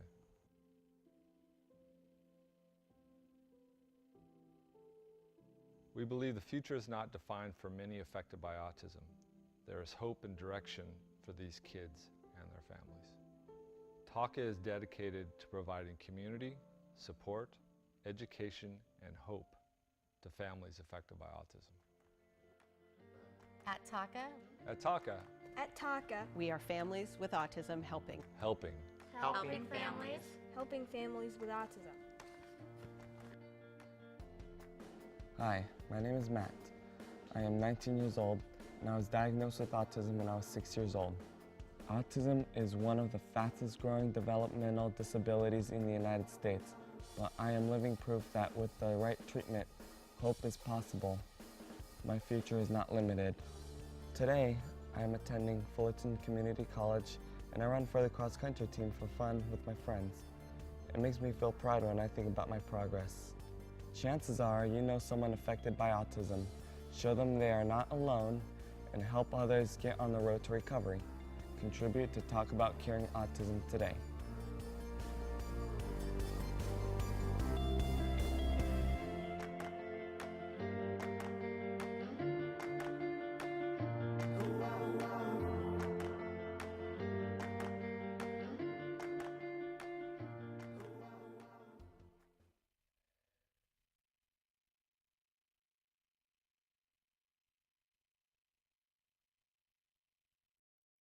Hi, welcome to Camp Discovery, a free-to-play suite of fun, interactive learning games for kids 2 and up, designed by experts in autism. Camp Discovery will open your early learner to a world of new skills, shapes, numbers, colors, locations, emotions, and more. Let's get started. Please choose a level. Objects. First, Camp Discovery's Intelligent Preference Assessment determines your child's preferred reward for choosing correctly. Okay, got it. Let's play. Camp Discovery creates a motivating learning environment for your child by minimizing incorrect responses and maximizing successful ones. Find the shoes. Respond correctly and your child is rewarded with their favorite animations. You did it. Respond incorrectly and our unique prompting system guides your child to the correct answer by making it the largest choice. That's not it. Try again. Way to go. Continue to answer correctly and the size gradually reduces until the child makes the correct choice independently. You win. Success! Rewards motivate learning. Complete a round and your child is rewarded with a fun mini-game. Track your child's progress with easy-to-read graphs. Multiple settings options allow you to customize Camp Discovery to your child's unique needs. All this in one single app, the Camp Discovery app, available for free on iTunes, Google Play, and Amazon Store. Welcome back to Autism Live. Couple of quick things. A couple of you wrote questions in that were for Nick, and of course, I didn't see them until we had him unplugged. But I did ask him your questions. So the first one, somebody said, Shannon, just tuning in, question for Nick, Mr. Funzer, and you said, nice singing. What advice would you give for a teenager who doesn't like looking at his own photos and avoids any chance encounters with peers? Thank you. And Nick said, if there are pictures that he doesn't like of himself, not to show them to him. To instead try to find pictures of himself that he does like, but if he doesn't like them, not to show them to him. And so then the next question was, does Nick find anything challenging to be on stage? And how did he overcome that? Any sensory issues? And I asked him, I said, were you nervous on stage ever? And he said, no, but it was a challenge for him to try to be like other people. Just understood what Kelby was telling me. I'm slow on the uptake today, Kelby. Anyway, so I asked Nick, what did you do to overcome that? And he said that working with the Miracle Project, that they had exercises to help them to become comfortable being other people on stage. So, and he said that he had a really good time, you guys, that he really enjoyed being here. So thanks for your questions. Now, somebody else wrote in about the IBT. They said, hi, Shannon, thanks for offering the IBT training. I want to be 100% clear. Not I offering it, it's IBT that's offering it. And they said that I went through 2 modules and wished this was available when we were first diagnosed. Question for you, would you recommend parents get the RBT? And thank you. Well, here's the thing. I think it depends on what your circumstances are, but I can guarantee you, I mean, I am going to do the RBT.